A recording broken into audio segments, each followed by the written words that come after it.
예, 지금부터 국민 기본 일자리 포럼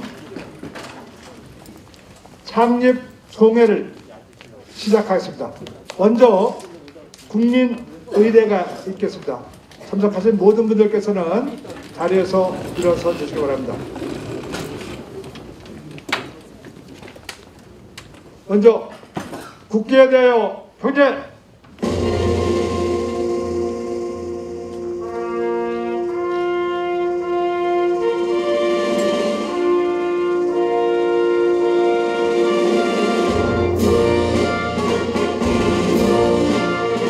나는 자랑스러운 태극기 앞에 자유롭고 정의로운 대한민국의 무궁한 영광을 위하여 충성을 다할 것을 굳게 다짐합니다.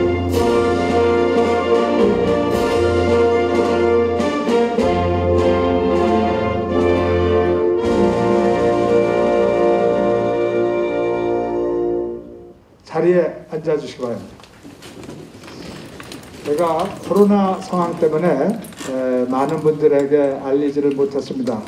그런데 오늘 특별히 저희를 축하하기 위해서 참석해 주신 네 분 몇 분을 소개해 올리도록 하겠습니다. 먼저 인천의 교육을 책임지고 계시는 우리 도성훈 교육감님 오셨습니다. 신부님이시면서 인하대학교 교수님이신 지성용 신부님 오셨습니다. 다음 인천 기본소득 포럼의 상임대표이신 황진도 대표님 오셨습니다. 기본소득 국민운동본부 인천본부의 이세영 대표님 오셨습니다. 우리 미추홀구를 위해서 365일 발로 뛰시는 우리 김정식 청장님 오셨습니다. 우리 미추홀구의 구민을 대표하시는 이한호 구의 의장님 오셨습니다. 오늘 발제도 맡아주신 인천대학교의 옥우석 교수님 오셨습니다. 우리 인천시의회의 의원님이신 민경서 의원님 오셨습니다. 지금 막 우리 전 부평구청장님이셨던 홍명 청장님 오셨습니다. 그 밖에도 여기 계신 모든 분들을 다 소개해 올려야 되겠지만은 시간 관계상 소개하지 못한 점 양해해 주시기 바랍니다. 다음은 우리 1997년도 IMF 이후부터 실업 극복과 일자리 위해서 온 몸과 마음을 다 바치신 우리 양재덕 이사장님 오늘 모셔서 인사의 말씀을 듣도록 하겠습니다.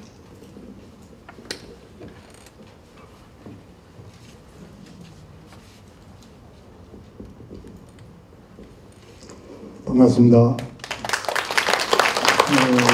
오늘 바쁘신 중에도 이렇게 많이 와주신 여러 선생님 그리고 특히 내빈 여러분께 너무 진심으로 감사드립니다. 원래 이 기본 일자리 포럼이라는 거를 준비하면서 한 1000여 명 회원을 모집해 가지고 창립 대회를 그렇게 계획을 했는데 하다 보니까 비영리 단체 신고를 빨리 해야겠더라고요. 그래서 급하게 요식행위만 갖춰 가지고 하려고 오늘 이렇게 했는데 그래서 연락을 잘 못 드려서 정말 신뢰를 너무나 크게 실수를 했는데 그런데도 이렇게 많이 와주신 여러 내빈님들께 너무 감사드립니다. 예. 우리가 지금 이 고민을 하게 된 거는 4차 산업혁명의 이런 이 시대와 앞으로 예고되는 그 인공지능이 산업에 도입되면서 요동치는 이 일자리 문제, 대량으로 실업이 나올 수도 있고 그리고 또 예측보다도 훨씬 빠르게 진행되는 이 변화 그리고 이런 상황 속에서 코로나까지 겹쳐가지고 일자리에 대해서 우리가 고민을 안 할 수 없는 이런 상황에 봉착해가지고 일자리 고민을 많이 하게 되었습니다. 여기 기본소득 포럼으로 많이 노력하시는 여기 대표님께서 오셨는데 저도 거기에 관여는 돼 있습니다만은 그런 거를 하고 있는데 이건 또 뭔가 이렇게 의아하게 생각하실 수도 있는데 소득 문제에 전 국민들이 대선 주자들이 굉장히 매몰되어 있고 또 LH 무슨 부정사건으로 뭐 사회가 시끌한데 의외로 가장 중요한 국민의 기본이 되는 일자리의 문제에 대해서는 상당히 관심들이 없어요. 그래서 일자리를 몇십 년 해온 우리로서 이거는 그냥 넘길 수 없다. 이제는 이거를 확실하게 깃발을 들어서 사회적인 경각심을 불러일으키고 국가적으로 대책을 세우도록 강력하게 대안을 마련하고 전국 이슈화할 필요가 있다. 그래서 기본 소득 포럼이라는 것을 준비하게 되었습니다. 여기에 많은 선생님들과 교수님들과 또 우리 회원님들이 적극 참여해 주셔서 정말 국민의 가장 기본과 안전이 되는 일자리 문제가 안정되도록 이렇게 출범하는 이런 자리가 되었으면 합니다. 감사합니다. 네, 감사합니다. 자기가 하고 싶은 일을 할 수 있는 세상, 그런 일자리를 만드는 세상을 함께 만들 그 꿈을 꾸신 우리 양재덕 이사장님께 큰 박수 부탁드리도록 하겠습니다. 다음은 우리 내빈 모든 분들로부터 격려와 축사의 말씀을 드려야 하겠습니다만은 시간 관계상 두 분만 모셔서 격려와 축사를 듣도록 하겠습니다. 먼저 우리 지성용 신부님을 모셔서 격려사를 청해 듣도록 하겠습니다.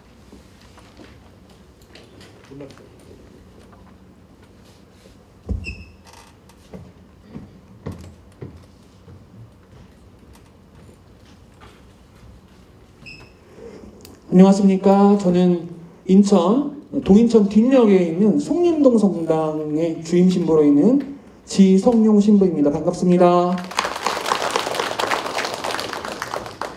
제가 왜 이 자리에 왔는지, 이것도 왜 저를 첫 번째로 세워서 말씀을 시키는지 저는 잘 모르겠습니다. 그런데 여튼 초대해 주셔서 와서 지금 이 자리에 함께 여러분들과 만나게 되었는데, 제가 여기를 왜 왔나 생각해 보니까 아마도 우리 양재덕 대표님께서 저한테 전화 주셨는데 국민 기본 일자리 포럼입니다.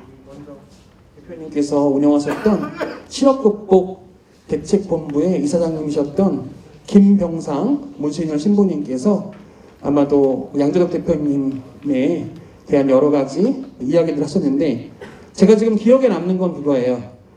양재덕 대표님께서 이제 김병상 모소님이 돌아가시기 전에 많이 찾아오셨습니다. 그런데 대표님 오셨다가 나가시는데 김병상 모소님께서 저한테 이런 말씀하셨어요.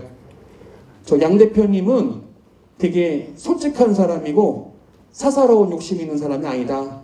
그러니까 신부 네가 여튼간에 양 대표님 하시는 일은 가서 무조건 도와라 라고 저한테 마지막으로 유언을 남기셨습니다. 아마도 제가 이 자리에 온 것은 하느님의 뜻을 가지고 온 것 같고, 우리 이 일을 추진하시는 양재덕 대표님께서 하시는 일들이 어떤 개인적인 사사로운 욕심이나 사사로운 뜻이 아니라 우리 지역에 또 우리가 해야 될, 또 가야 할 길을 말씀해 주시는 게 아닌가라는 생각들을 해요. 제가 살고 있는 동네에는 민들레 국소집이라고 하는 집이 있습니다. 그 집은 남들 밥을 주는 집이에요. 동인천역 뒤에 가보시면은 지금 노숙자들이 아직도 많이 있습니다. 요즘 세상은 사람들이 다 자기 밥벌이에 애를 써요. 내가 어떻게 더 먹고 살아야 하나, 어떻게 더 돈을 벌어야 하나 살고 있는데, 남들의 입에 넣어줄 밥을 걱정하는 사람들이 있습니다. 근데 정말 놀라운 기적은 뭐냐면은 그 집에는 쌀이 끊이질 않아요. 음식이 끊이질 않아요. 계속해서 많은 사람들이 쌀을 날라다 주고, 노숙자들이 먹을 음식들을 날라다 주고, 또 돈을 막 보내줍니다. 그래서 넘치도록 많은, 정말 말 그대로 오병이어의 기적이 일어나요. 근데 제가 여기 와서 하나 느낀 것은 요즘 일자리 때문에 너무나 많은 사람들이 걱정하고 애태우는데 남들 일자리 걱정을 하면서 나보다 먼저 다른 사람들의 일자리, 또 이 국민적인 일자리, 또 모두가 함께 더불어 살아가는 세상을 향해서 함께 고민하고 있는 여기 모인 여러분들의 고민이 어쩌면 정말로 어떤 정치판에서 하는 고민들이 아니라 우리 국민들이 함께 더불어 살아갈 수 있는 좋은 길들을 말해주는 게 아닌가라는 생각을 했습니다. 여러분들의 이 시작의 뜻이 마침내 좋은 열매를 맺기를 함께 기도하고 여러분들의 가정에 하느님의 축복이 가득하시기를 함께 기도하겠습니다. 감사합니다.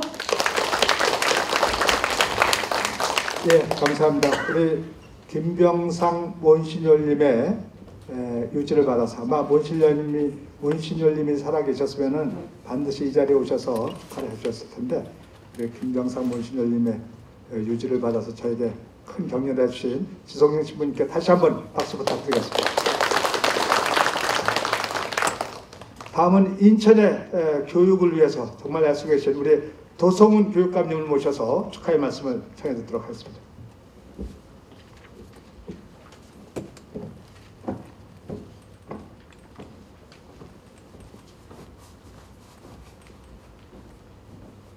네, 안녕하세요. 인천광역시 교육감 도성훈입니다. 반갑습니다. 네, 먼저 일자리 포럼 준비하시느냐고 우리 양재덕 의장님 그동안 시도 극복을 위해서 굉장히 애를 많이 쓰셨는데 준비해 주시느냐고 너무 감사드립니다. 우리 양재덕 의장님이 이렇게 고민하는 것처럼 저도 우리 아이들의 일자리에 대해서 굉장히 고민이 많습니다. 직업교육은 특성화고 학생들에게만 하는 것이다라고 하는 이 부분에 대한 전제, 일반고를 가면 대학을 가는 것으로 끝난다고 하는 그런 생각, 저는 이런 부분부터 문제가 있다고 생각이 들고요. 대학 가는 학생도 결국은 직업을 얻는 것이거든요. 교수 따라서 연구하는 학생들은 10%도 되지 않습니다. 그런데 그것이 졸업하고 나서 자기가 하고 싶어하는 거와 좋아하는 거하고 잘하는 거하고 막상 직업을 얻는 거하고 이렇게 미스매칭이 되면서 행복하지 않은 그런 상황들이 이렇게 지속이 되고 있기 때문에 이제부터 직업교육에 대해서는 초등학교서부터 중학교 또 고등학교까지 이르기까지 지속적으로 해야 된다라고 하는 그런 생각을 가지고 있고요. 특별히 또 우리 인천이 지금 좋은 그 기회를 맞고 있는데 이런 기회를 맞고 있는 것을 우리 학생들이 적극적으로 직업교육과 또 대학과 일자리를 연결하는 그런 직업교육의 다양한 경로를 마련해야 되겠다.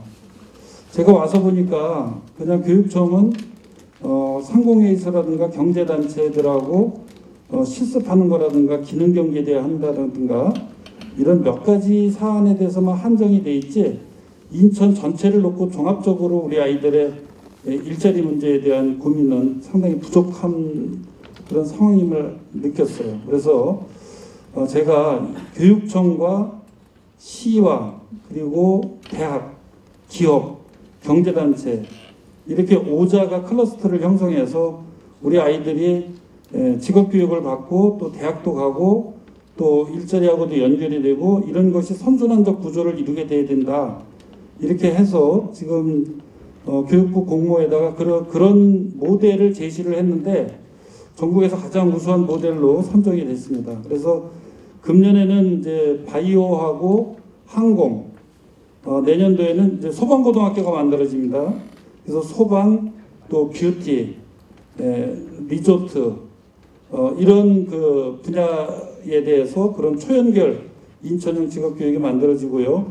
그 이후에는 모든 그 특성화고등학교들이 그런 형태로 아이잡 에듀 클러스터라고 하는 것을 맞춤형으로 이렇게 구성을 하게 되는데 이제 앞으로는 10년에서 15년이면 직업이 자꾸만 교체가 될 수밖에 없는 그런 상황이 온다라고 하는 그런 전문가들의 예측이 많습니다. 그래서 저는 이 고등학교 때의 직업교육과 그 다음에 이제 평생교육과의 연결, 이 시스템을 어떻게 할 거냐, 또 시에서도 이 평생교육을 우리 시민들의 역량 재배치, 아마 여기서 추구하는 거랑 거의 같을 것 같습니다. 그래서 직업이 이렇게 바뀌어지게 될 때 그 역량들을 어떻게 해서 재배치하면서 갈 것인가, 이런 부분에 대한 이야기를 우리 교육청하고 지금 함께 해나가기로 했거든요. 그래서 우리 양재덕 의장님께서 이번 일자리 포럼을 통해서 정말 우리 학생들서부터 청년, 그 다음에 중장년의 일자리까지 이것이 전반적으로 다 연결되면서 인력이 재배치되는 그런 구조들로 나갔으면 좋겠다, 이런 생각이 들고, 그런 의미에서 보면 우리 기본 일자리 포럼이 갖는 의미는 시의적절하고 정말 아주 중요한 그런 출발점이 아닌가, 이런 생각이 듭니다. 저희 교육청에서도 최선을 다해서 함께하도록 하겠습니다. 고맙습니다. 예, 감사합니다. 특별히 교육과 일자리 문제, 그리고 직업교육과 평생교육에 대해서 큰 관심을 갖고 축사해 주실 우리 도성훈 교육감님께 다시 한번 큰 박수 부탁드리겠습니다. 그리고 오늘 이 자리에는 전 대우자동차 노조위원장이시고 우리 교육감님 노동교육정책 특별보좌관이신 이보은 님도 오셨습니다. 환영의 박수 부탁드리겠습니다. 저 뒤에 계십니다. 예, 저희가 더 많은 분들의 격려의 말씀과 축사를 드려야 되겠습니다만은 시간 관계상 이렇게 줄이고, 다음은 우리 일자리 포럼을 정말 열심히 준비해 주신 양재덕 집행위원장님을 모시고 우리 국민 기본 일자리 창립 취지에 대한 설명을 듣도록 하겠습니다. 네, 저희가 고민하고 준비한 걸 간략하게 요약을 해서 말씀드리겠습니다. 제목은 국민 기본 일자리 포럼이라는 이름을 붙였는데, 여러 가지 이름을 놓고 많이 고민한 끝에 그 준비하는 분들 중에서 다수가 이 이름을 원해서 이렇게 정했습니다. 다음이요. 창립 취지와 기본 일자리의 간략한 개념과 기대 효과, 이런 세 가지 근원해서 말씀드리겠습니다. 다음. 4차 산업혁명이라는 것이 사실 앞으로 굉장히 어려운, 우리가 좋은 면도 있는데 어느 측면에, 일자리 측면에서는 상당히 위기가 올 수 있는 이런 걸 내포하고 있기 때문에 이 4차 산업혁명은 앞으로 좀 관심 있게 우리가 공부를 해야 될 것 같습니다. 어쨌든 4차 산업혁명으로 인해서 일자리 시스템이 바뀌고 거기에 부수해서 일자리도 생기지만은 생기는 것보다는 없어지는 일자리가 많은, 이런 우려가 경제학자사에 많이 나오기 때문에 이거에 대한 대책을 세우는 것이 저희들이 고민하게 된 첫 번째 이유였습니다. 두 번째 남겨주시고, 다음은 요새 2년째 오고 있는 신종 바이러스의 대책이 실업 문제를 고민하지 않을 수 없는 이런 상황을 만들어 놨습니다. 그래서 고민을 하고 이런 일자리 포럼이라는 것을 고민하게 되었습니다. 다음이요. 이 코로나로 인해서 재택근무가 엄청 늘어나고 모든 사업을 디지털로 바꾸고, 그러면서 사람이 하기가 어려우니까 자동화 시스템을 도입하는 이런 사회 현상이 지금 우리 현실에서 이게 진행되고 있습니다. 다음이요. 그래서 기계와 사람이 하는 일을 기계가 대신하는, 이렇게 함으로써 일자리가 없어지는, 그래서 위기가 오는 이런 문제의 우려입니다. 다음이요. 폐업을 많이 하게 됐습니다. 특히 대면 사업들이 많이 문을 닫고 영세기업, 이런 우리 주변에서도 음식점에서부터 많이 어렵고 문을 닫는 이런 현상이 많아졌는데, 지금 표에 보시다시피 이렇게 폐업을 많이 하게 됐습니다. 다음 넘겨주세요. 고용률도 하락하고 실업률은 대신 또 올라가고 이런 현상이 벌어지고 있습니다. 서울의 상가가 작년에 약 40만 개, 19년도 40만 개 있는데 여기 안 나오네. 37만 개, 3만 개가 줄었습니다. 그리고 자영업자가 되게 영세한 이런 사람들의 생존 수단인데 567만 명이 자영업자였는데 554만 명, 13만 명이 줄어들었습니다. 다음이요. 그래서 이러한 상황에 대한 실천적 논의와 대안으로서 기본 일자리라고 하는 고민을 하게 된 것이고, 이런 거를 정리하고 대책을 세우고 하는 거를 기본 일자리라는 개념으로 저희는 정리를 해 들어가고 있습니다. 다음이요. 이 헌법 32조 1항에 모든 국민은 근로의 권리를 가진다. 그리고 그 국민들 중에서 능력이 있고 일을 원하면은 국가는 일자리를 줘야 된다. 이렇게 정하고 있습니다. 32조에. 그런데 대부분의 제가 이 문제를 가지고 여러분하고 이제 얘기를 들어봤는데, 아니 그 국가에서 어떻게 일자리를 다 대줄 수 있냐? 이건 상징적인 의미로 선언적 의미가 아니겠느냐? 이렇게 해석을 하고 있어요. 이 실업이 아무리 생겨도 그냥 정부는 정부대로 그냥 노력을 하겠지만 그냥 선언적 의미로 이렇게 해석을 해서 그냥 소극적인 자세를 갖게 되는데, 이 헌법에 명시된 거를 현실화시키는 인식 전환부터 시작을 해서 구체적으로 정부에서 대책을 세우도록 이렇게 정책을 개발하는 것이 우리 여기 기본 일자리 포럼의 핵심적 내용이 되겠습니다. 다음이요. 그래서 이렇게 기본 일자리가 만들어졌을 때 사회 안정망의 혁신적 대안을 만들어가는 것이라 할 수 있겠습니다. 혹시 이렇게 얘기를 하다 보면은 기본 일자리는 뭐 아주 최소한의 아직 일자리도 갖지 않은 걸로 그냥 조금씩 돈 줘서 뭐 이렇게 하는 거 아닌가 이렇게 생각할 수도 있어요. 근데 그렇게 해서는 안 되고, 정말 최저임금이 보장되면서 좋은 일자리를 어떻게 만들어 갈 거냐, 이거를 국시의 제1호로 삼아서 대책을 세우고 연구하고 하라는 겁니다. 그렇게 목표를 지향하는 것입니다. 다음요. 그래서 이 일자리 포럼이 저희들이 집중하는 거는 청년의 일자리, 청년의 경쟁력 확보, 이거는 국가의 장래를 보장하기 때문에 이게 첫 번째로 신경을 쓰고, 또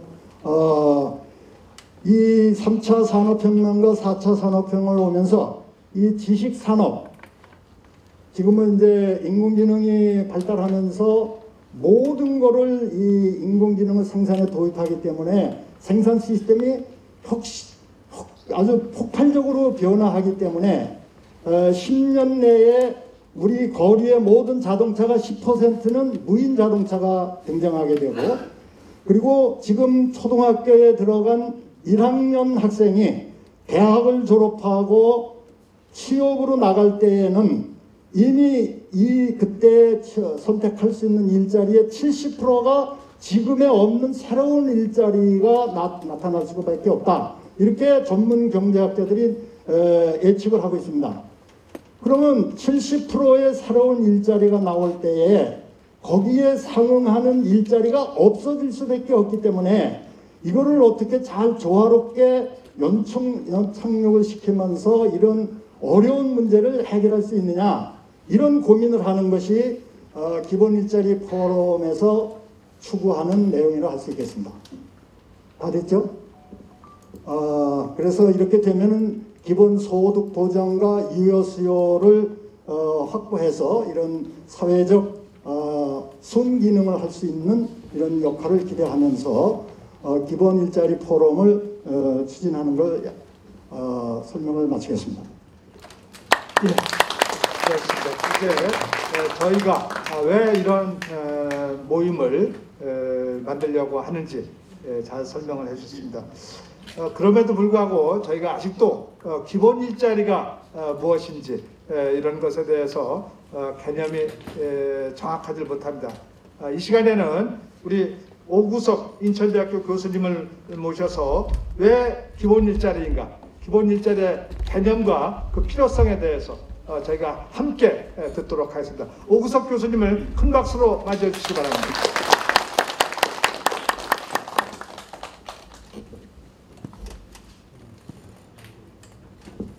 네, 안녕하세요. 인천대학교 의료학부에 재직하고 있습니다. 오구석이라고 합니다. 안녕하세요. 지난주에 이제 그 양재덕 이사장님 전화를 받고 간단하게 좀 이제 기본 일자리에 대해서 그 소개를 좀 해달라고 이제 부탁을 받았습니다. 그래서 저도 이제 사실 기본 일자리와 최근에 어떤 논쟁들에 대해서 알고는 있었는데 아주 자세하게 이렇게 이제 그 팔로우하고 있지는 못한 상태라 가지고 급하게 조금 준비를 했는데 오늘 그 저기 이사장님 그 아까 말씀하시는 거 들어보니까 조금 시간이 있었으면 더 잘 준비할 수 있었겠다라는 생각도 들고요. 그래서 오늘 그 여러분들께는 그냥 제가 알고 있는 내용들을 중심으로 간단하게 이제 개념과 아이디어에 대해서 조금 말씀을 드리고자 합니다. 기본 일자리 정책은 사실 그 이제 우리의 시장 경제 체제라고 하죠. 우리 한국 사회가 기반하고 있는 기본적인 질서는 시장 경제 체제인데 이 시장 경제 체제 내에서 실업이라는 부분과 정부 재정이라는 부분들에 대해서 과거와 단절하는 굉장히 이제 새로운 아이디어라고 할 수가 있고요. 그만큼 굉장히 이제 야심찬 어떤 계획을 담고 있다라고 생각을 합니다. 그리고 계획이 야심찬 만큼 아마 앞으로 이제 굉장히 세부적인 부분에서는 고민도 많이 뒤져야 될 부분이 아닌가라고 생각을 하고 있습니다. 다음 페이지 부탁드리겠습니다. 제가 이제 오늘 말씀드리는 부분 세 가지 정도로 이제 그 정리를 했는데요. 그러니까 아마 이제 지금 우리나라의 어떤 사회 안전망과 관련해서 가장 크게 뜨겁게 이제 논쟁을 하고 있는 것이 기본소득과 기본 일자리와 관련된 부분인 것 같고요. 이 부분에 대해서 간단하게 저희가 이제 좀 대비를 해본 다음에 기본 일자리와 기본 소득이라는 어떤 그 주제가 지금 이게 우리나라에서 뜨겁게 얘기되고 있는 배경에 대해서 잠깐 말씀을 드리고 그 다음에 이제 기본 일자리 정책에 대한 세부적인 내용들에서 대해서 말씀을 드리겠습니다. 네, 다음 페이지. 아마 이제 기본 일자리보다도 여기 계시는 분들이 훨씬 더 익숙하게 많이 들은 내용들이 이제 기본 소득일 겁니다. 아까 이제 그 이사장님께서 말씀하셨듯이 결국은 이 두 가지 모두가 최근에 이제 일어나는 기술의 변화, 우리 이제 4차 산업혁명이라고 얘기를 하죠. 이 4차 산업혁명과 관련돼서 일자리의 소멸과 관련된 우려들, 이런 부분들이 나타나면서 장기적인 어떤 실업에 대한 걱정들, 이런 부분들을 이제 담고 있는 것이라고 할 수 있고요. 다른 한편으로는 이제 지금 저희가 이제 다 마스크를 끼고 있지만 그 코비드 19이 결국은 이제 경제에 굉장히 급작스러운 예상하지 못한 충격을 가져왔고요. 그 충격에 더해서 이것이 이제 4차 산업혁명과 결합이 됩니다. 그러면서 이게 그러니까 조금 비교적 상대적으로 천천히 진행될 것이라고 생각했던 과정이 코비드 19이라는 과정에 의해서 급격하게 앞당겨지게 됩니다. 이게 이제 뭐 자영업이라든지 교육이라든지 사회 서비스, 민간 서비스, 개인 서비스, 사업 서비스 모든 부분에 대해서 이러한 부분들이 굉장히 급하게 진행이 되게 되고요. 따라서 이러한 부분들에 대해서 발생할 수 있는 어떤 사회 안전망의 사각지대를 어떻게 보완할 것인가라는 문제의식에서 두 프로그램 모두 다 이제 구상이 되었던 것 같습니다. 기본 일자리와 이제 기본 소득의 차이는 이제 기본 일자리에 대한 정책들 혹은 이제 우리가 보다 그 일반적으로 일자리 보장, 그러니까 잡 개런티라고 얘기를 하죠. 국가가 이제 사람들의 일자리를 보장을 해야 된다, 정부가 라는 어떤 개념에서 나온 것이고요. 이것은 이제 정부가 일할 의사와 능력이 있는 모든 사람들에게 어떠한 유보 조건도 없이 생활임금 혹은 최저임금 이상의 수준으로 고용을 하도록 책임지는 제도를 말하고요. 여기에서 가장 핵심적으로 말씀하신 것은 사람들의 일할 권리에 대해서 기초를 기초로 해서 생겨난 아이디어라고 할 수 있습니다. 기본소득은 반대로 이 생활이 불안정하기 때문에 어느 정도 가장 가장 최소의 어떤 수준의 생활을 보장해주기 위한 어떤 소득 보전 정책이라고 할 수 있습니다. 그래서 정부가 모든 성인 구성원에게 정기적으로 동일한 수준의 어떤 소득을 제공하고 이러한 것들을 어떤 보편적인 복지를 통해서 달성해 나가자라고 하는 것이 가장 기본적인 어떤 정책인 것 같고요. 물론 이제 이 두 가지 아이디어는 이 두 가지 논의에서도 여러 가지 변형된 형태의 어떤 제안들이 있는데 가장 기본적인 형태의 어떤 제안들을 대비를 해보았습니다. 다음 페이지. 아까 이제 그 양희 사장님께서 말씀하셨지만 이제 이게 미국 이제 경제학자가 한번 이제 시뮬레이션을 한 부분입니다. 제가 이게 페이지가 바뀐 것 같은데 죄송합니다. 이게 페이지 순서가 바뀐 것 같습니다. 다음 페이지로 좀 넘어가 주시겠어요? 이따가 다음 화면 전 페이지로 넘어가 주시면 될 것 같습니다. 아니. 네네. 미국의 이제 그 경제학자들이 이제 시뮬레이션을 한 부분인데요. 지금 이제 그 여러 가지 업종별로 색깔로 이렇게 구분을 해 두었고요. 그림에서 보시면은 이렇게 여러분들이 보시기 왼편에서부터 오른편까지 쭉 있고 0이라고 되어 있는 부분이 컴퓨터화될 확률이 가장 작은 직업들을 얘기하고요. 가장 오른쪽에 있는 부분들이 이제 컴퓨터화될 가능성이 굉장히 큰 직업들을 이제 나타내고 있습니다. 보시면 지금 이제 여기 이게 황토색이죠. 황토색과 붉은색, 그 다음에 약간 분홍색이라고 해야 되나요? 라고 되어 있는 부분들이 이제 사무행정 분야, 그 다음에 판매 분야, 서비스 분야, 이런 부분들이 이 시뮬레이션에 하면 대부분 이제 컴퓨터화로, 그러니까 도입으로 인해서 자동화될 것이다. 라고 할 수 있는 부분들이고요. 반면에 이제 교육이라든지 법률, 예술, 미디어, 연두색 부분입니다. 그 다음에 초록색으로 되어 있는 보건의료, 그 다음에 파란색의 컴퓨터 공학 과학, 그 다음에 약간 하늘색 빛의 관리 경영 금융, 우리가 말하는 이제 고숙련 분야이고 인간의 어떤 창의성과 정형화될 수 없는 어떤 태스크들을 중심으로 한 직업들은 컴퓨터화가 상대적으로 덜 진행이 될 것이다. 라고 이제 얘기들을 합니다. 근데 특히 이제 서비스 분야는 보시면 컴퓨터화될 분야도 굉장히 많지만 이후에 컴퓨터화되기 어려운 분야도 굉장히 많이 있다라는 것들을 이제 표현하고 있습니다. 앞 페이지로 조금 가주시겠어요? 이건 이제 이 방법론을 그대로 사용해서 국내 학자가 다시 이제 우리나라 직업별 간단하게 시뮬레이션 해본 부분인데요. 보시면 비슷합니다. 그러니까 단순 노무식 종사자라든지 아니면은 장치 기계 조작 조립 종사자, 생산직 근로자들이죠. 에 있어서는 굉장히 이제 컴퓨터화 자동화될 가능성이 굉장히 크고 반면에 이제 전문가 및 관련 종사자 부분이 이제 자동화될 가능성이 상대적으로 낮은 어떤 직업들로 꼽히고 있습니다. 다음 페이지. 이러한 어떤 4차 산업혁명이라는 시기가 결국은 그러니까 한편으로는 직업의 소멸이라는 특정한 직업들의 소멸이라는 어떤 영향 결과를 가져오기도 하지만 다른 한편으로는 이때까지 이제 우리가 전형적으로 가지고 있던 노동의 형태들을 변화시키는 기능도 할 것이다라고 얘기를 하고 있습니다.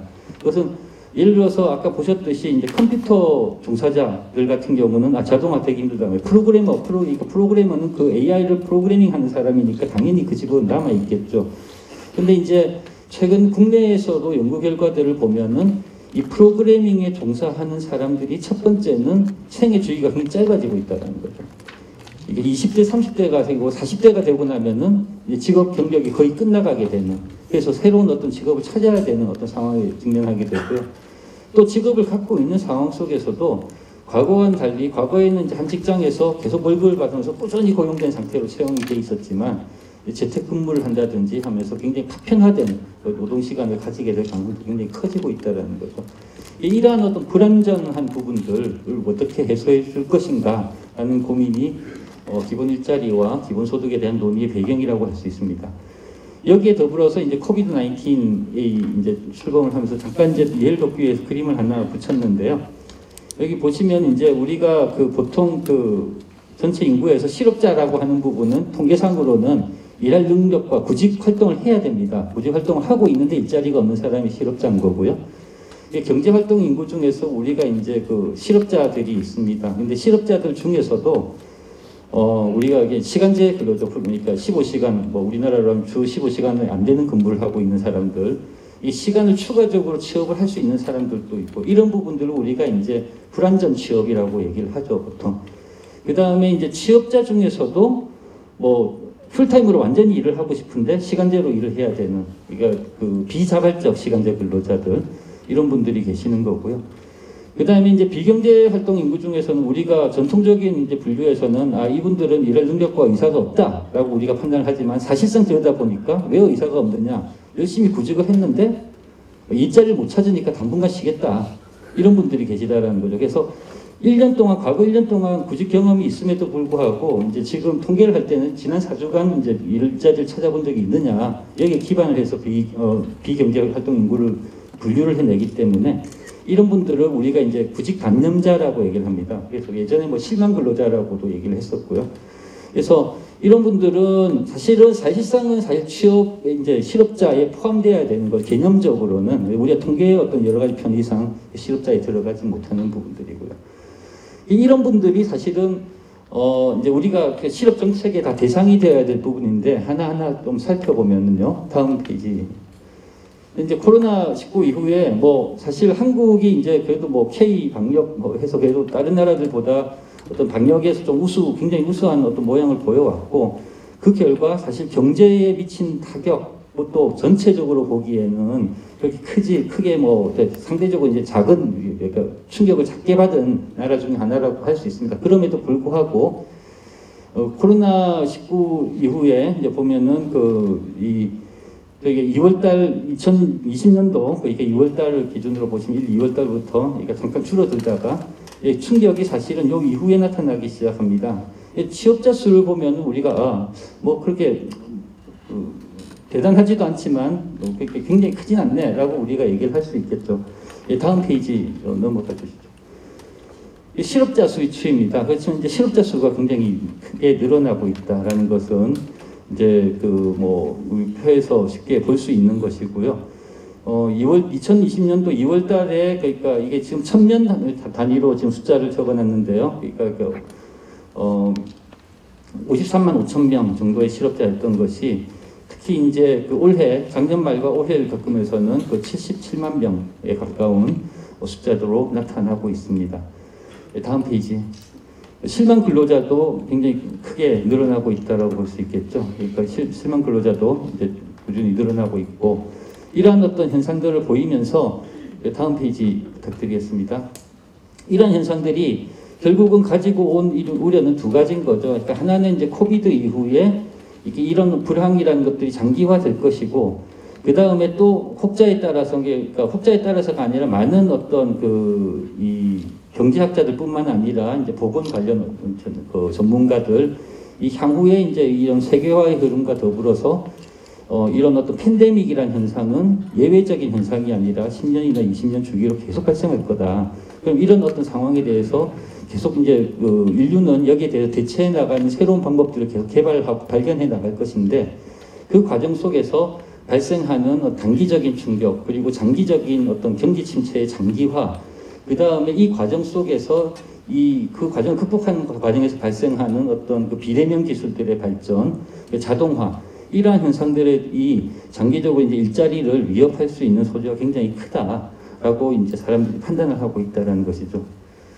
그래서 이제 나온 논의가 이제 최근에 크게 우리나라에서는 이제 기본소득에 대한 논의와 이제 기본 일자리 정책에 대한 논의가 있는데, 오늘은 이제 기본 일자리 정책에 대해서 주로 이거 말씀을 드리고, 이러한 어떤 의견에 대해서 기본소득을 주장하는 분들은 어떤 얘기들 하는지도 이제 간략하게 말씀을 드리도록 하겠습니다.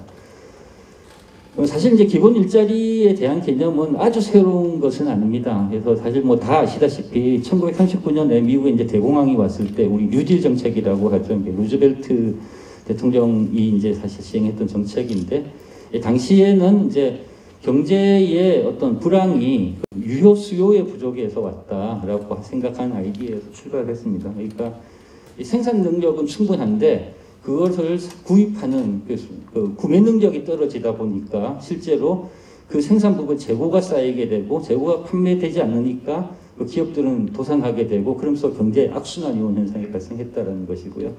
이게 이제 케인지안 경제 정책의 이제 기본이 되게 됩니다. 그래서 이 유효 수요를 늘리기 위해서 어떻게 해야 되느냐? 사실 당시에는 이제 극단적인 처방이죠. 뭐 평상시에 쓰기는 굉장히 어려운 정책이긴 하지만은 필요 없는 공공근로를 만드는 것이죠. 사람들을 모아서 임금을 주고 일을 하게 한 다음에 땅을 판 다음에, 예를 들면 땅을 파고 나서 그 다음 날은 또 사람들을 모아서 임금을 주고 땅을 다시 덮게 하고, 그렇지만 이제 이게 아무런 어떤 비생산적인 근로였던 것 같지만은 그것이 사람들의 소득을 창출했다는 거죠.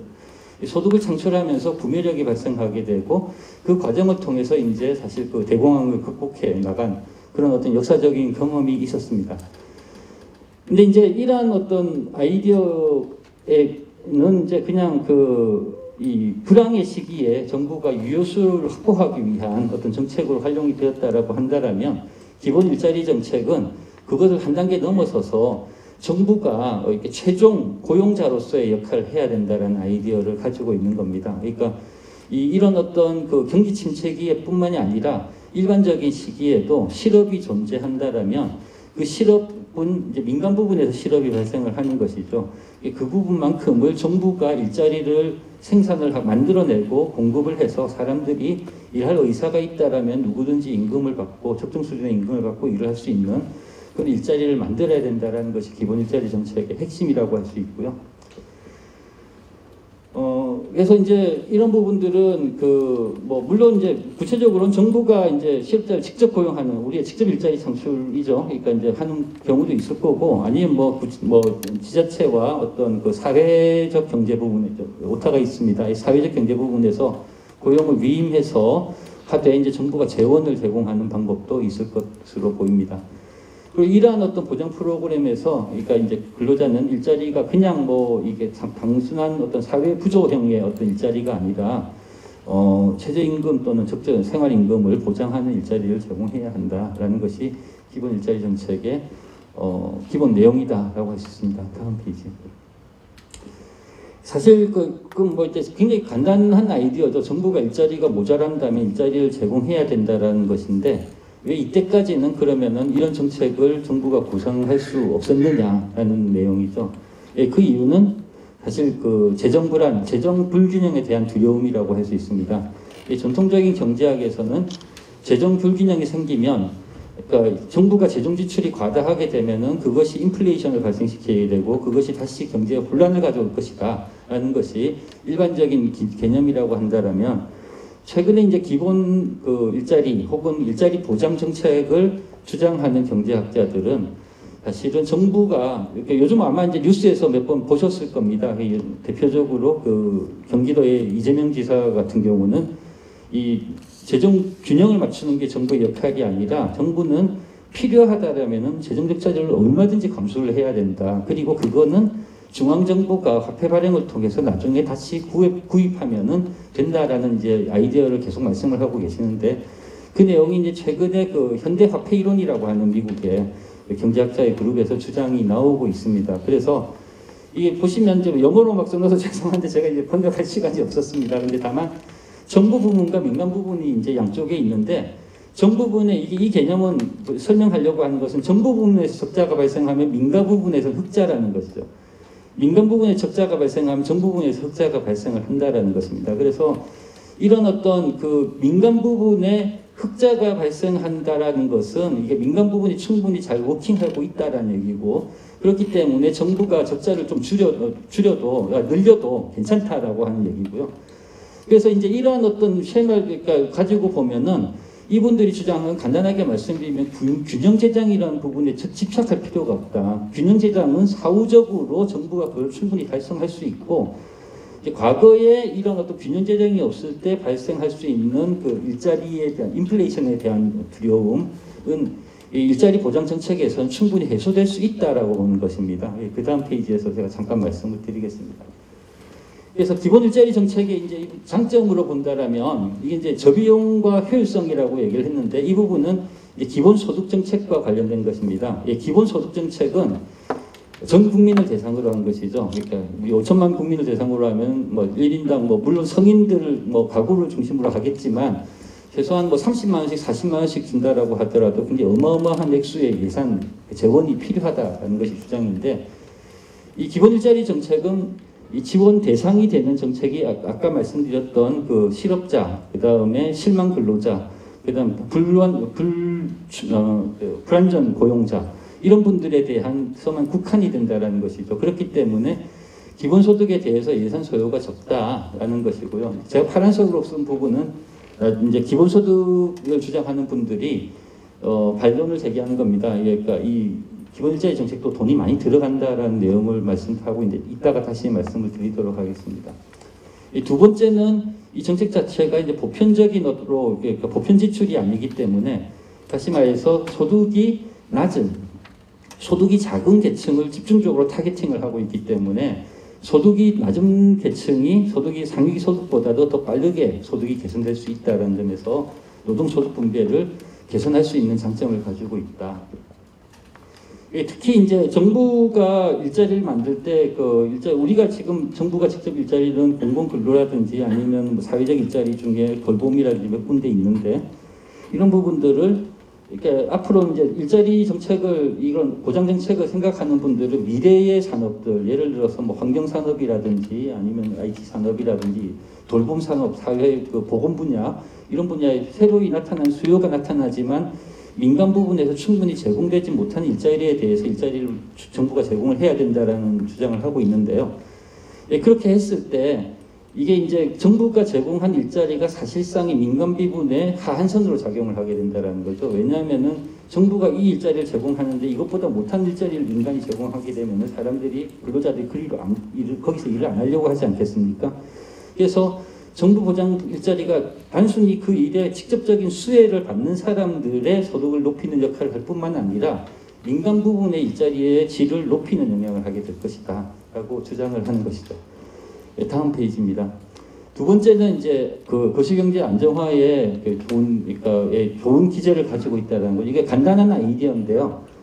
이제 우리가 그 경제학자들은 이걸 이제 카운터 사이클리컬이라고 얘기를 합니다. 그러니까 그 경기 역행적이라는 거죠. 다시 말해서 이 기본 일자리 정책은 화랑일 때는 지출이 줄어들고 그 불황일 때는 경기 침체가 오면 지출이 늘어나는 이런 자동적인 메커니즘을 갖고 있다는 것이죠.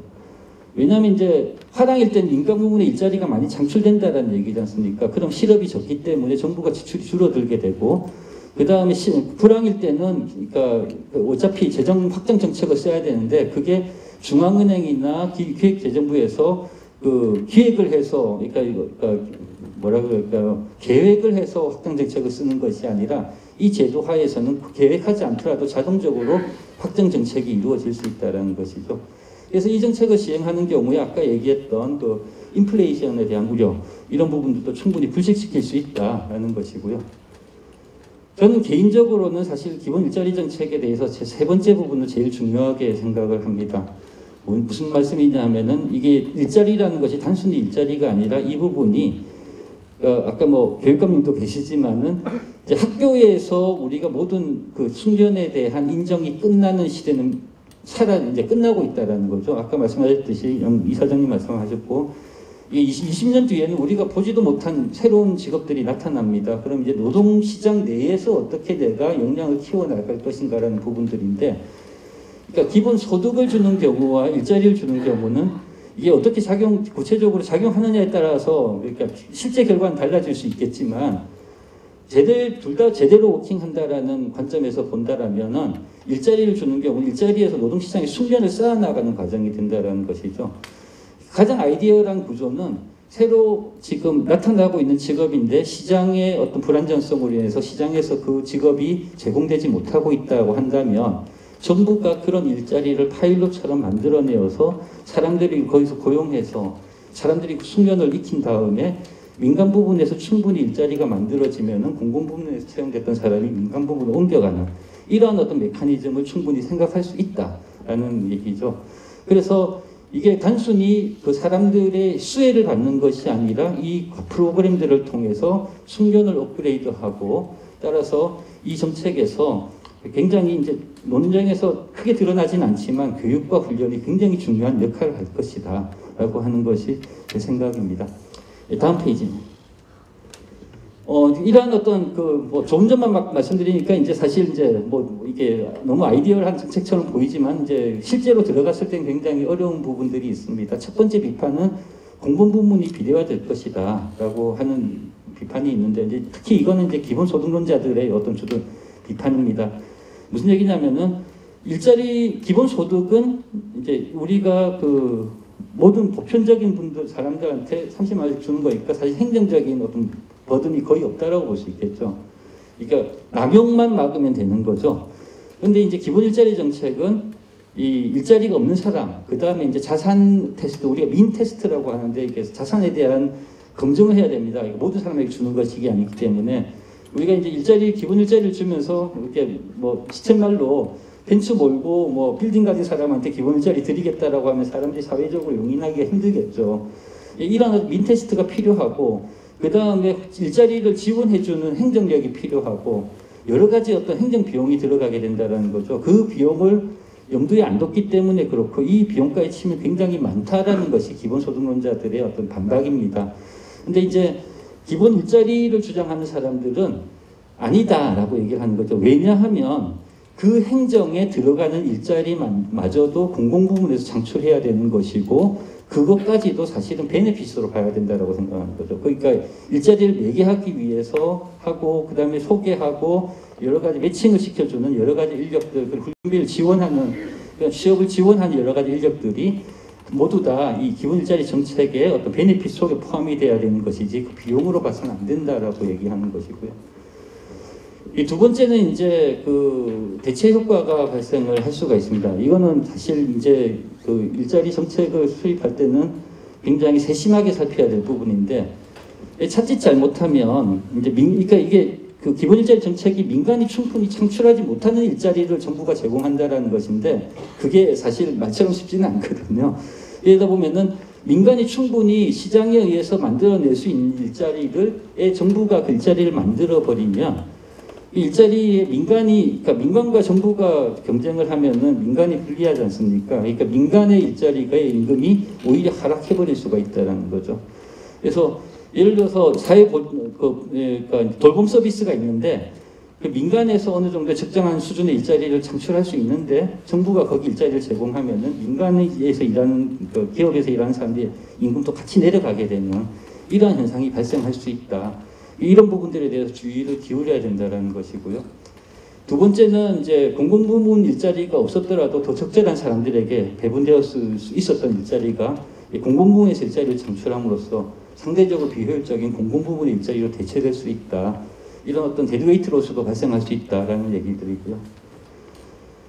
세 번째는 이제 그러니까 낙인 효과와 관련된 부분입니다. 그러니까 우리가 공공일자리에 대해서 흔히 갖고 있는 편견이라고도 할 수도 있고요. 실제로 사실 그렇게 이루어지는 경우도 많고, 결국은 이제 낮은 비용에 굉장히 질 나쁜 일자리들만 양성하는 게 아니냐. 그리고 또 하나는 이제 가장 이게 기본소득론자들이 주장할 때 이 부분에 대해서 비판을 하는 것은, 그러니까 특정한 사람 타겟을 한 프로 지원이라는 거죠. 그러니까 이 사람은 기본 일자리 지원을 받는 수혜자다라고 하는 순간, 그러니까 민간에서 이 사람들을 생각을 할 때는 이 사람들은 능력이 없었기 때문에 그 프로그램을 수혜받은 사람이 아니냐라고 판단을 하게 된다는 것이고, 그 수혜 이후에 새로운 일자리를 받을 때 그것이 낙인 효과가 생긴다는 거죠. 그러니까 걸림돌로 작용을 하게 된다는 거죠. 이러한 부분에 대해서 이제 최근에 한국에서 굉장히 활발하게 여러 가지 논쟁이 있는 걸로 제가 알고 있는데, 이런 부분에 대해서 그래서 제가 아까 말씀드렸던 어떤 이 기본 일자리 정책이 실제로 그러니까 교육 훈련과 결합되는 것이 굉장히 중요하다. 사실 이 부분이 그냥 단순히 내가 이 일을 했다라는 것이 끝나는 것이 아니라, 정부가 여러 가지 인증 제도라든지 직업 훈련 체계의 정비를 통해서 사실 이 일을 통해서 근로자들이 숙련을 습득하였다, 숙련을 업그레이드 했다라는 어떤 증명하는 메커니즘이 여기 동시에 만들어져야 된다라고 하는 것이 고 생각합니다. 마지막 부분은 저는 사실 좀 납득이 가지 않는 부분인데, 특히 이제 기본소득이니까 왜 노동을 다 해야 되냐, 이 강제노동 아니냐라고 주장을 하는 것 같아요. 그래서 그 부분은 저는 당연히 사실 이제 강제노동이라고 보이는, 어쨌든 우리가 사실 누구나 내가 먹고 살기 위해서는 일을 해야 된다는 것을 기본적인 전제에서 우리가 출발을 해야 되는 것이 아닌가라고 생각을 합니다. 다음 페이지 볼게요. 글씨가 좀 작은데 죄송합니다. 그래서 정리를 하면 이제 결국은 기본 일자리라는 것이 여러 가지 이제 일자리에 수반되는 인건비와 관리, 감독, 직업 훈련, 그 다음에 행정, 장비비, 품구, 매료, 임대료 등과 비교되는 어떤 대표되는 간접비, 이 두 개의 큰 비용이 들 거고요. 그렇지만 이제 기본 일자리 정책이라는 것이 실제로 이런 기본 일자리가 들어오면은 여기에 대한 직접 비용이 모두가 비용이 아니라 이 그 프로그램에 참가하게 되면은 일자리가 없었다라면 지출되어야 했을 사회보장 지출들이 있겠죠. 그분들이 절감된다라는 것이죠. 그 다음에 그 실업자를 고용하고 그 고용을 해서 민간에서 민간 분야에 생산되지 않는 재화와 서비스를 생산하기 때문에 거기서 발생하는 사회적 편익이 있다라는 겁니다. 그리고 또 간접적인 어떤 효과는 아까 뭐 이건 기본소득과 비슷하겠죠. 소득이 증가하기 때문에 유효수를 창출해서 어떤 경제를 활성화시키는 그런 측면이 있고요. 그 다음에 더 간접적으로는 실업이 가지고 오는 여러 가지 간접적인 문제들, 그러니까 범죄라든지 불신의 증가라든지 이런 여러 가지 부분들의 문제를 해결해 줄 것이다 라고 하는 것이 기본 일자리 정책을 주장하는 분들의 어떤 의견인 것 같습니다. 다음 페이지. 그래서 생각을 해보면 이제 그 기본 일자리라는 정책은 아까 말씀드렸듯이 굉장히 이제 야심찬 정책이고 사실 그 실업 정책에 대한 기본적인 관념과는 굉장히 단절하는 그러니까 굉장히 새로운 어떤 발상이라고 할 수 있는데요. 이러한 어떤 정책이 야심적인 만큼 이제 우리가 좀 살펴봐야 될 부분들이 있을 것 같다. 첫 번째는 이 거버넌스가 굉장히 중요하다. 결국은 중앙정부와 지방정부의 관계를 어떻게 설정할 것인가. 우리나라의 어떤 그 실업 지원 정책만 보더라도 사실 그 지역 맞춤형으로 계속 한다라고 하더라도 사실상 중앙의 가이드라인이 굉장히 강하게 작용을 하다 보니까 지역에 맞는 실정들이 충분히 다루어지지 않는 이러한 현상들이 발생을 합니다. 그렇기 때문에 이제 중앙정부와 지방정부의 관계 설정이 굉장히 중요하고요. 특히 우리나라는 워낙 이제 경제가 그 관주도로 오랫동안 성장해왔기 때문에 사실 이제 우리가 사회적 파트너라고 얘기하죠. 노동조합이라든지 배영자 단체라든지 그런 부문과 지역의 어떤 특수한 사정을 알고 있는 분들이 굉장히 적극적으로 인발부해야지만이 이러한 어떤 제도가 잘 워킹할 수 있을 것이다라고 생각을 하고요. 두 번째는 이제 가격 메커니즘, 공공일자리 내에서도 가격 메커니즘이 필요합니다. 그러니까 예를 들어서 일자리 두 가지가 이제 돌봄 서비스가 있고 소프트웨어 서비스가 있어요. 그럼 이제 사실 소프트웨어 서비스는 젊은 사람들이 다 하고 싶어 하는데 돌봄 서비스는 별로 안 하고 싶어요. 공공일자리를 제공했는데 모든 사람들이 소프트웨어로 몰린다. 그럼 그건 어떻게 하겠느냐라는 문제인 거죠. 이런 부분에 대해서는 민간처럼 굉장히 경쟁적인 어떤 가격 구조는 아니지만은 이런 부분들을 해소할 수 있는 굉장히 좀 섬세한 설계가 필요할 것 같다라는 거고요. 그다음에 아까 제가 이제 말씀드렸던 그 평생 숙련 인증과 관련된 제도가 구축돼야 되고, 제가 알기로는 최근에 이제 고용노동부에서도 그 직업훈련 자체를 그러니까 이 개인 주도적인 어떤 직업훈련으로 넘어갈 수 있도록 여러 가지 법안을 준비하고 최근에 법안을 개정한 걸로 알고 있는데 제가 팔로우는 못했습니다. 그래서 이러한 어떤 것에 따라서 볼 때 결국은 그 학교에서 받은 학위뿐만이 아니라 노동시장에서 취득한 숙련을 사회가 어떻게 인정해 줄 수 있도록 하느냐라는 부분이 중요할 것 같고요. 마지막으로 이제 결국은 이 정부가 그러면 이 일자리를 통해서 제공하는 서비스나 상품이 무엇이어야 하는가라는 부분들입니다. 그래서 아까 말씀드렸듯이 자칫 잘못하면 민간을 억누르는 어떤 공공부문이 될 수 있기 때문에 이런 부분에 대한 어떤 굉장히 섬세한 설계가 필요하다라는 부분들에 대해서 조금 고민을 해야 될 것 같다라는 내용입니다. 그래서 제가 좀 두서가 없긴 하지만 기본 일자리 정책의 기본적인 개념들에 대해서 오늘 말씀을 드렸고요.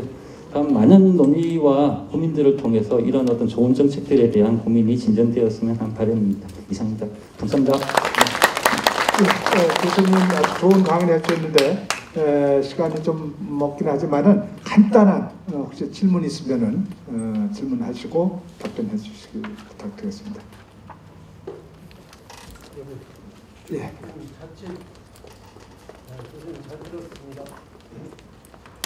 잘 들었습니다. 이런 논의는 아마 역사적으로도 서양에서 로마 시대나 동양에서 진시황 이래도 있었던 것 없지 않았겠어요. 서로 이제 구휼제도 그런 게 있었을 텐데 문제는 말씀은 좀 이해가 됩니다만 자칫 온정주의나 온정주의에 빠질 위험 또 그런 점 등을 10분 이해는 하지만 방지하기 위해서 무슨 검증 예를 들어서 기본 일자리에서도 1년에 적응하지 못하는 제도에는 좀 가혹하지만 20% 이하일 정도는 낙오시켜야 된다. 한다. 그런 논의들은 있는지 아까 말씀드렸지만 이제 기본 일자리에 대한 어떤 논의는 굉장히 초기적인 단계라고 할 수 있습니다. 그래서 가장 큰 아이디어로서 정부가 이 자업을 개런티해야 된다, 사람들한테 보장을 해야 된다는 논의에서 이것 자체가 과거의 어떤 정책적인 접근이나 어떤 경제학적 접근과 단절하고 있기 때문에 사실 거기에 대해서 주로 논쟁이 이루어지고 있고요. 지금 이제 말씀하셨던 그런 부분들 구체적인 설계에서 이걸 어떻게 그럼 이제 모럴 해저드 도덕적 해이가 어떻게 발생하지 않도록 잘 설계할 것인가라는 부분들은 아직까지 많이 논의가 돼야 될 부분으로 생각을 합니다. 예, 또 다른 분 질문 있으신가요? 없으시면은 우리 교수님께 큰 박수로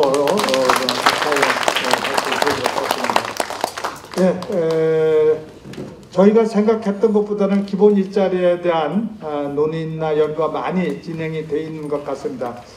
그럼에도 교수님께서 말씀하셨듯이 그것이 새로운 어떤 국가에 대한 인식, 우리가 헌법 32조 1항에 모든 국민은 근로의 권리를 가진다 이렇게 되어 있는데 또 32조 2항에 보면은 모든 국민은 근로의 의무를 지닌다라고 되어 있습니다. 그러면은 국가가 국민한테 근로를 할 수 있도록 하는 조건을 만들어 놓고 그 의무를 이행하라고 해야 되지 않나 이런 생각도 하게 되고 우리가 국가의 역할에 대해서부터 다시 생각하는 그러한 계기가 되지 않을까 생각합니다.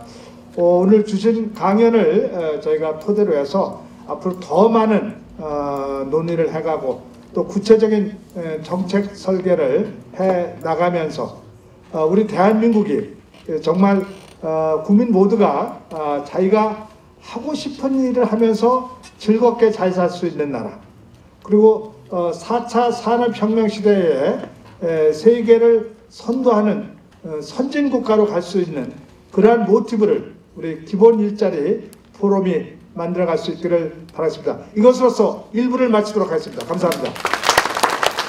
다음은 곧 이어서 2부 창립 총회를 진행하도록 하겠습니다. 그다음 휴식 시간 없이 하도록 하겠습니다. 혹시 개인적으로 이렇게 보실 일들은 그냥 보시기 바랍니다. 먼저 창립 총회를 위해서 임시 의장을 선출해야 하겠습니다. 그래서 임시 의장을 선출해서 저희들의 회칙과 그리고 임원을 선출하고 사업 계획을 짜는 그러한 총회의 순서를 가도록 하겠습니다. 먼저 임시 의장 선출에 대해서 의견 있으시면 말씀해 주시기 바랍니다. 예, 이종원 의원을 임시 의장으로 선출하자는 제안이 있었습니다. 이에 대해서 동의하십니까? 자청 있으십니까? 삼청 있으신가요? 예, 혹시 다른 의견 있으신가요?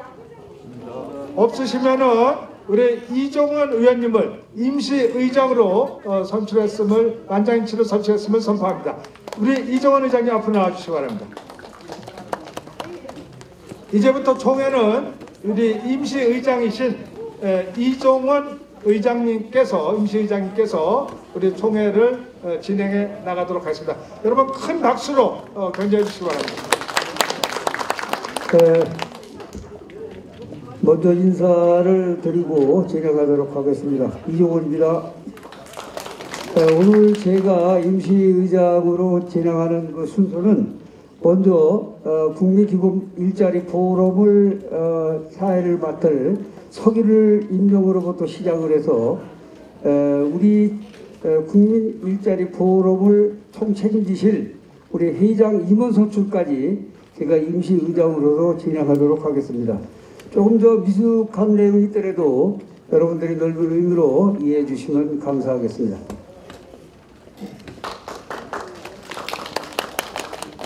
그러면 제2부인 국민기본일자리 포럼 총회를 식순에 의해서 시작하도록 하겠습니다. 먼저 의사를 진행할 서기를 선출을 하도록 하겠습니다. 여러분들의 고귀한 의견을 주시기 바랍니다. 이정만 의원을 추천합니다. 네, 이종만 의원님을 추천했습니다. 예, 그러면 여러분들의 동의를 받아 제청하십니까? 네, 그러면 이종만 의원을 서기로 임명하도록 하겠습니다. 이종만 의원님 앞으로 나와주십시오. 네.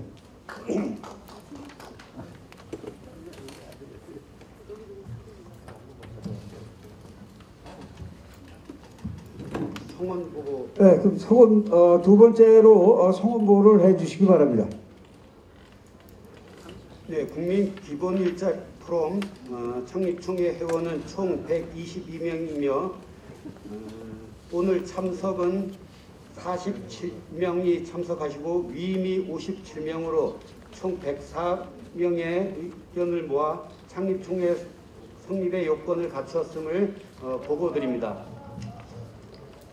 지금 서기께서 여러분들에게 보고드린 바와 같이 성원되었음을 선포합니다.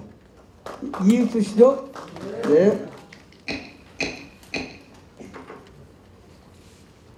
다음은 우리 국민기본일자리 포럼 단체 설립 추진 경과 보고를 강경서 추진위원께서 설명해 주시겠습니다.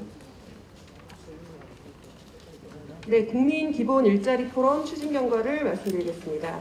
2월 19일 실업본부 양재덕 이사장님의 제안으로 양재덕, 박우섭, 이종원, 이수민 네 분이 기본 일자리 포럼의 논의를 시작하셨습니다.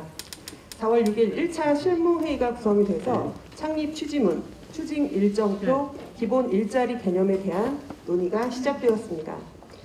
4월 8일 창립 취지문 검토 및 추진위원회가 구성되었고 추진위원회 구성 인원이 최초 15인에서 오늘 6월 6일 현재 55인으로 추진위원이 구성되었습니다.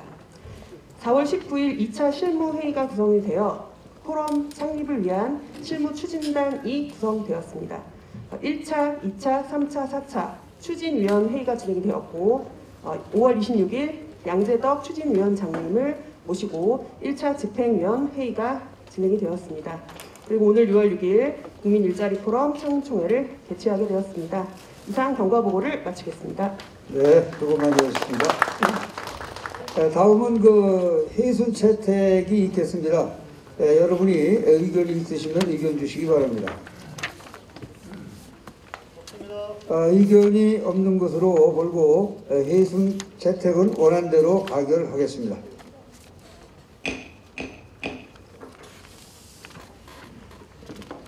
다음은 오늘 부의 안건으로 제1호 위안 정관한 심의 의결과 제2호 위안 초대 임원 선출 심의 의결을 제가 진행하겠습니다. 먼저 정관한 심의 의결입니다. 여러분들의 현재 배포된 정관을 한번 보시고 거기에 동의하시면 의사를 발언해 주시기 바랍니다.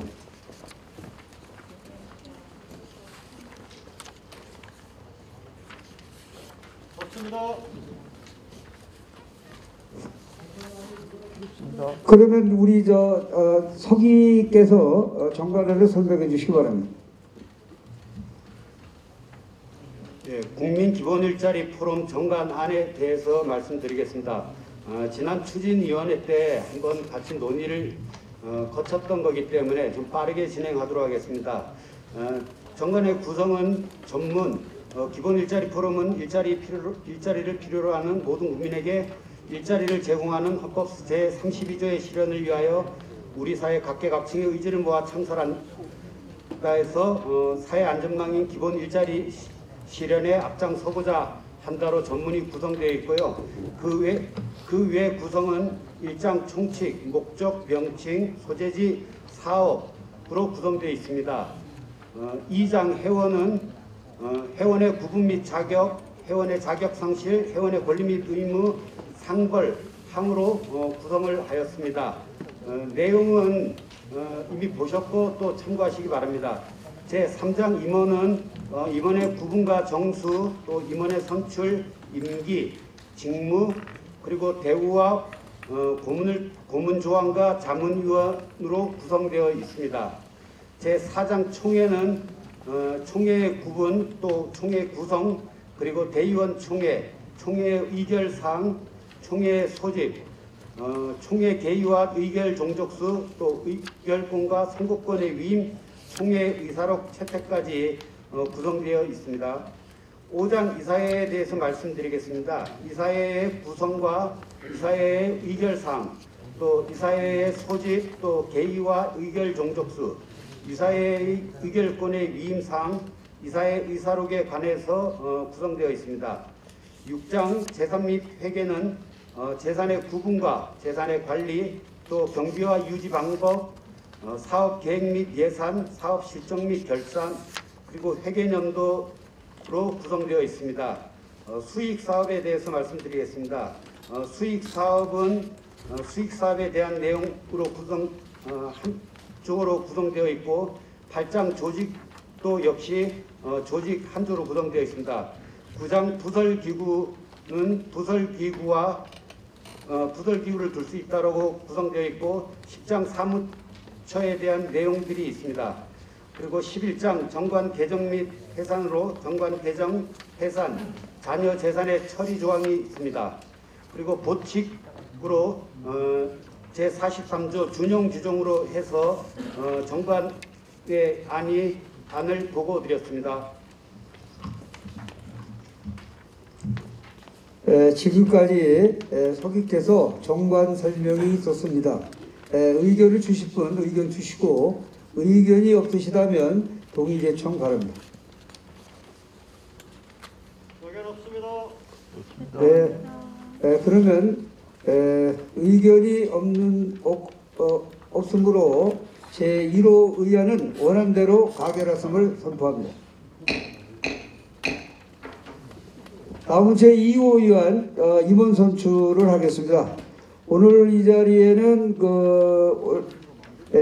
우리 국민 일자리 포럼을 이끌어갈 회장님과 그리고 감사 선출을 하고 그 다음에 선출을 하도록 되어 있습니다. 그럼 먼저 회장 선출을 추천으로 들어가도록 하겠습니다. 이끌어갈 회장을 추천하실 분 있으면 추천해 주시기 바랍니다.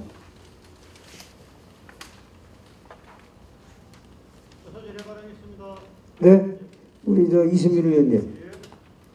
양재덕 의원님을 추천하겠습니다. 네, 양재덕 의원님을 추천하셨습니다. 예, 동의를 하고 또 제청 드십니까?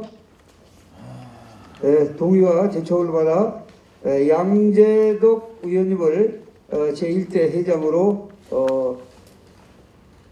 확정되었음을 선언합니다.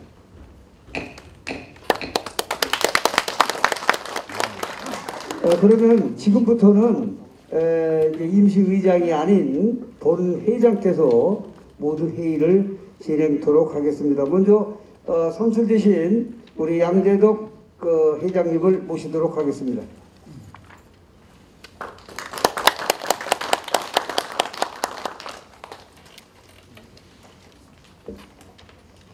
그리고 축하의 인사 말씀을 한번 듣도록 하시죠. 이게 새로 시작하는 거라서 굉장히 어려운 사업인데 우리 모두 힘을 합쳐서 이 어두운 그 실업의 문제를 해결할 수 있도록 우리 국민의 안정된 생활을 보장하는 그런 국민 기본 일자리 포럼이 되도록 이렇게 노력을 하도록 합시다. 네, 감사합니다. 다음은 임원의 감사를 선출해야 됩니다. 감사.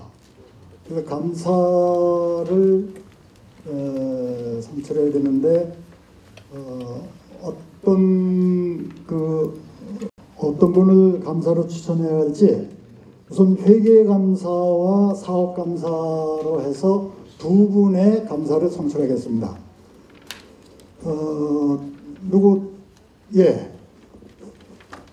회계감사는 아무래도 전문적 역량이라 최병호 변호사님을 추천하고요. 사업장에서는 기본적으로 저희대로 결합을 하셔서 진행이 잘 되는지 점검이 필요하기 때문에 김현석 위원을 추천하도록 하겠습니다. 네, 두 분이 추천이 됐습니다. 한 분은 전문 변호사이신 최명호 변호사님을 추천을 했고, 두 번째로 그동안 노동조합 위원장으로 많이 활동을 해오셨던, 지금은 이제 제대를 하셨지만은 김현석 의원님을 감사로 추천이 됐습니다. 또 추천할 분 있으신가요? 없으면 두 분으로 하는 걸로 할까요? 네. 예. 그러면 박수로 통과해 주시기 바랍니다. 그러면 간략하게 좀 일어나셔서 잠깐 앞으로 나오셨으면.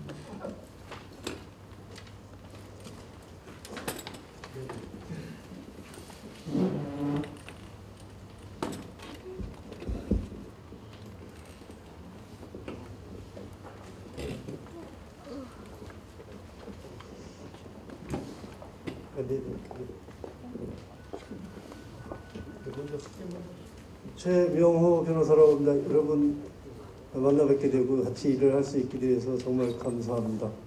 좋은 기회를 주셨습니다. 제가 그동안 쌓은 경험과 지식으로 이 국민 기본 일자리 이 사업이라는 중대한 사업을 위해서 일하시는 양 회장님을 보필해서 또 여러 회원들의 권익을 위해서 최선을 다하겠습니다. 감사합니다. 네, 안녕하세요. 저는 김현석이라고 합니다. 나이는 이제 올해 환갑이 지났고요. 근데 제가 이제 그동안에 뭐 이렇게 살아왔던 과정을 간략하게 말씀드리면은 20대, 30대, 40대를 노동조합 쪽에서 활동을 했습니다. 그래서 지금 이제 60이 됐으니까 거의 한 20여 년을 이제 공백기가 있는데요. 뭐 고민 없이 살다가 이제 갑자기 이렇게 소환된 느낌인데요. 제 경험이 어떤 그 기본 일자리 토론에 도움이 될 수 있도록 그 기능적인 뭐 감사 역할이 아니라 제 경험이 조금이라도 도움이 될 수 있도록 최선을 다하겠습니다.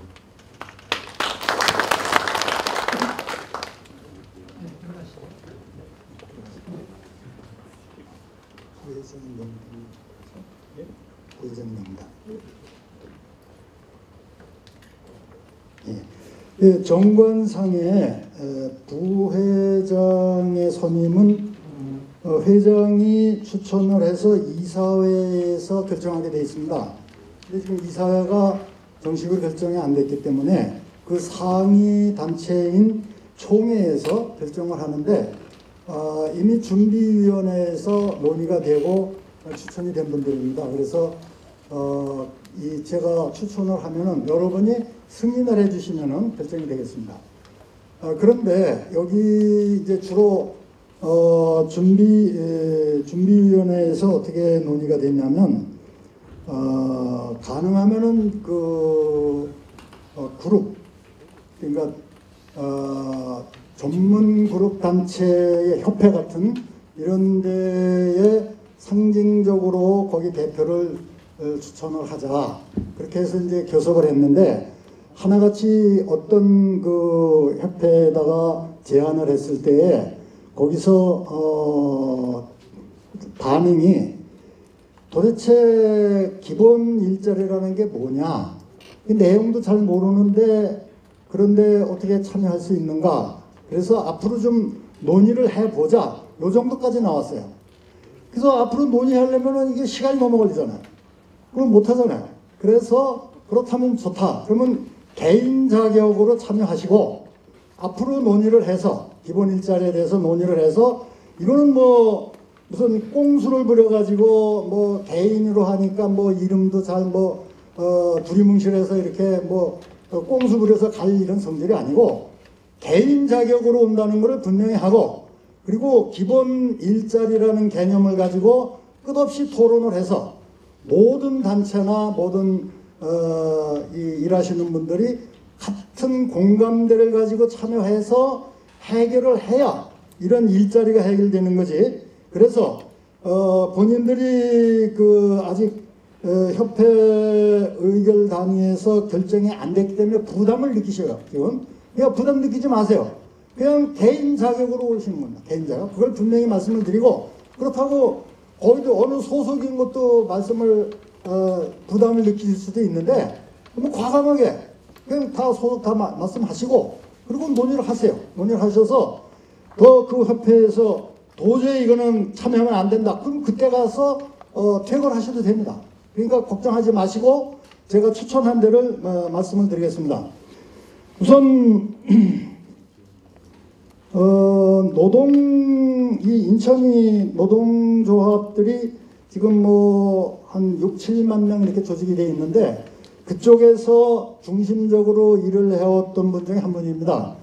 민주노총 인천본부의 사무처장을 한 4, 5년간 했었고 대우자동차의 위원장을 했던 전 위원장 추영호라고 하는 분인데 오늘 아버지 기일에서 산소에 가느라 여기 참여를 못하셨습니다. 그래서 추영호 의원을 추천을 했고, 두 번째는 강정선 여성을 대표해서 강정선 추진위원님을 추천을 했고, 그다음에 청년 일자리를 목표로 해서 정주영 추진위원을 추천을 했고, 그리고 자활협회 쪽에서 일을 하시는 조용정 추진위원님을 부회장으로 추천을 했고, 사회적 기업이 인천에 또 미추홀 이런 데에 많이 있는데 인천에 몇백 개가 있는 이런 협회를 맡아주시는 심옥빈 추진위원님을 부회장으로 추천을 했고, 그 다음에 이정수 현직 시설관리공단 노조위원장이신 이정수 위원장님을 부회장으로 추천을 했습니다. 그리고 중요한 앞으로 이 기본 일자리 포럼을 살림을 하면서 실질적으로 이거를 실무를 총괄하시는 이 정관에 의한 사무총장님의 박우섭 전 총장님을 사무총장님으로 추천을 했습니다. 그래서 여기에 대해서 이의가 없으시면은 여기서 동의를 해주시면은 승인을 해주시면은 확정이 되겠습니다. 의견을 말씀해 주시기 바랍니다. 반대 없으시겠죠? 박수로 통과해 주시기 바랍니다. 한 분 빠졌네 참. 이종원 미추홀구 복지협의회 회장이신데 내가 눈이 나빠가지고요. 그래서 못 봤습니다. 그래서 부회장님하고 사무총장 쭉 한번 나오시죠 앞으로. 앞으로 좀 나오세요.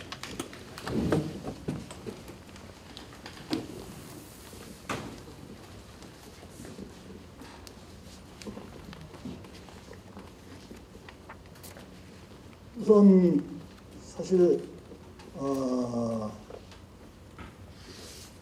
부총장을 뭐 3선을 하시고 이거를 회장을 맡으셔야 되는데 굳이 뭐 굳은 이런 실무를 직접 하시겠다고 강력하게 이렇게 말씀하신 박우섭 총장님을 우선 한 말씀 들으면서 부회장님도 소개하겠습니다. 예, 열심히 하겠습니다. 감사합니다. 그러면 이제 저기서부터 이렇게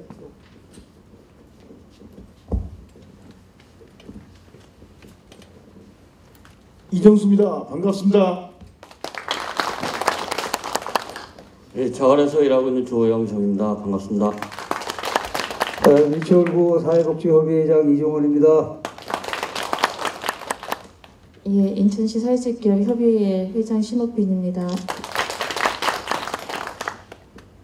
네, 여성 강정선입니다. 네, 청년일자리 협동조합 이사장 맡고 있는 정주환입니다. 예, 그리고 저희 사무처에서 함께 일하실 분도 벌써 정해졌습니다. 그래서 우리 사무처장으로 우리 박상윤 처장님을 소개해 올리도록 하겠습니다. 박상윤 사무처장님, 그리고 상근을 해주실 우리 실무 박혜진님이십니다. 예, 수고 들어가시죠. 예.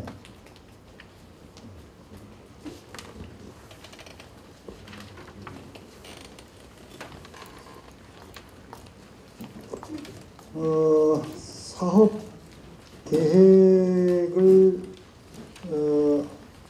결정을 해야 되는데 사업 계획이 어디 있나요? 14쪽에 있습니다. 이거 누가 좀 기한 설명을 좀 해주시죠.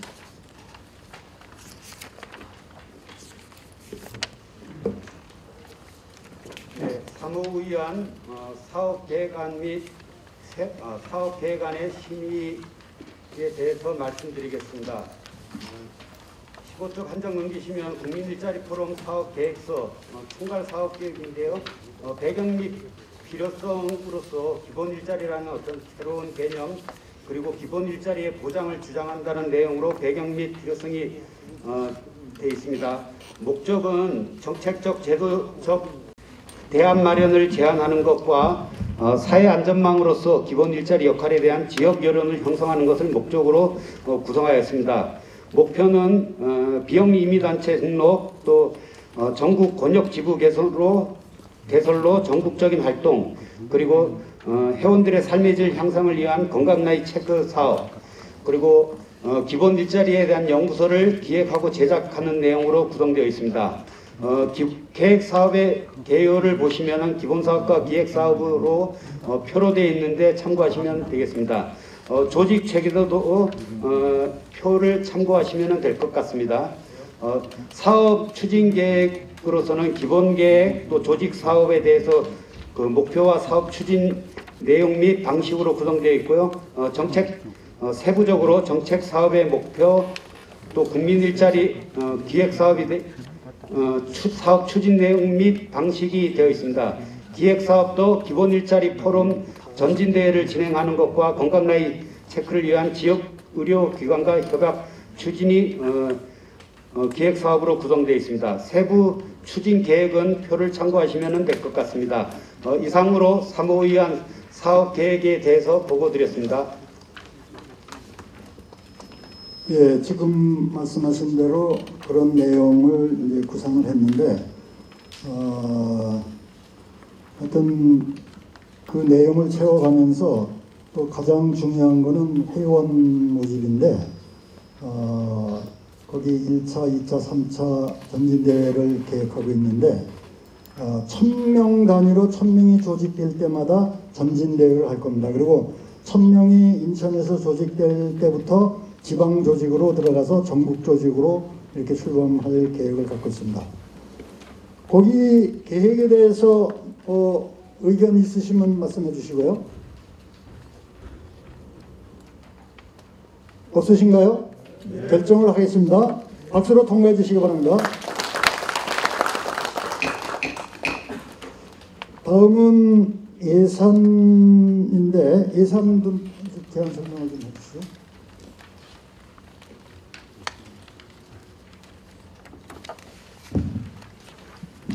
네, 창중의 제4호 의안 사업 예산안에 대해서 보고드리도록 하겠습니다. 20쪽입니다. 세입 예산안으로 회비와 그 추진 회원 또 발기인 일반 회원으로 회비에 구성이 되어 있습니다. 총 1,900만 원 정도를 하고 기타 수익으로 후원금을 500만 원을 그 세입 예산으로 세웠습니다. 그래서 총 2,400만 원의 세입 예산안이 있고요. 그 세출 예산안으로 보면은 인건비 그리고 그 운영비, 사업 지원비로 해가지고 운영비에는 사무 운영비, 업무 추진비, 일반 경비로 해서 총 600만 원이 돼 있고 산출 내역들은 참고하시기 바랍니다. 사업비로는 사업 지원비에서 교육, 조직, 정책, 연대, 지원 사업비로 해가지고 총 420만 원을 책정했고요. 홍보비로 1,000만 원을 구성해서 총 사업비는 1,420만 원으로 됐습니다. 예비비 80만 원이 되어 있고 구체적인 산출 내역은 우측에 그 표를 참고하셔서 보시면 될 것 같습니다. 이상으로 사후위원회에 대해서 보고드렸습니다. 예, 수고하셨습니다.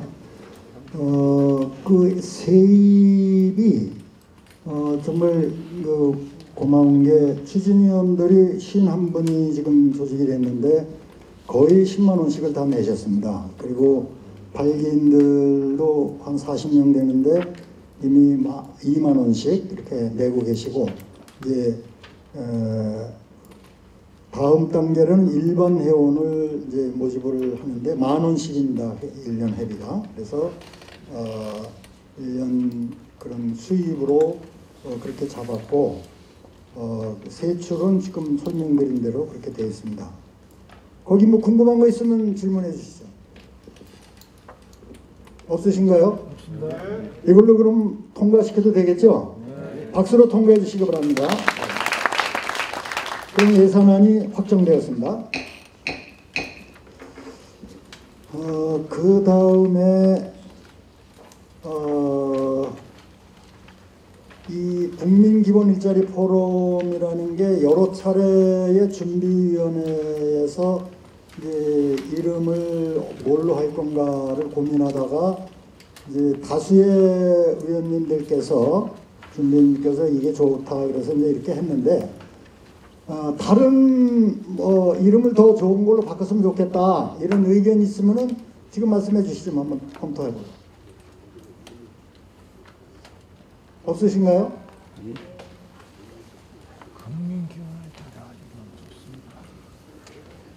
아까 어느 분이 문제를 제기하셨는데 이런 걸 다른 걸 더 좋은 이름으로 바꾸면 어떻겠냐 이렇게 말씀하셨는데 어디 계셨나? 나가셨나? 이게 여러 번에 걸쳐서 논의하다가 다수결로 결정한 겁니다. 다수결로 했는데 이 이름이 찬성자가 제일 많았어요. 그래서 이거 외에도 뭐 전국 뭐 연대라든지 무슨 기본 일자리 전국 연대라든지 뭐 하는 이름이 여러 개가 5개 정도가 있었는데 5개에서 이게 선택된 겁니다. 그냥 이걸로 해도 되겠죠? 네, 박수로 통과해 주시고. 그러면 최종 우리 단체 이름도 국민기본일자리 포럼으로 결정되었습니다. 그 다음에 더 논의할 게 있나요? 네. 그러면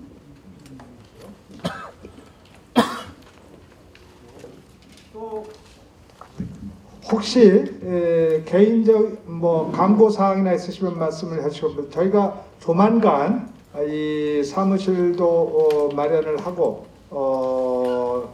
해서 또 법인 비영리 단체 등록도 하고 해서 체계를 갖춰 나가도록 하겠습니다. 특별히 더 하실 말씀 있으신가요?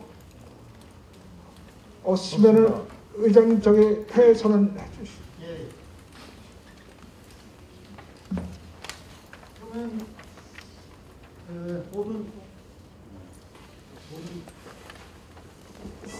총회를 이것으로도 모든 걸 마치겠습니다. 수고들 하셨습니다. 예, 앞으로 나오셔서 기념사진 한번 같이 찍도록 하겠습니다. 앞에 의자를 이렇게 한 줄 나오셔서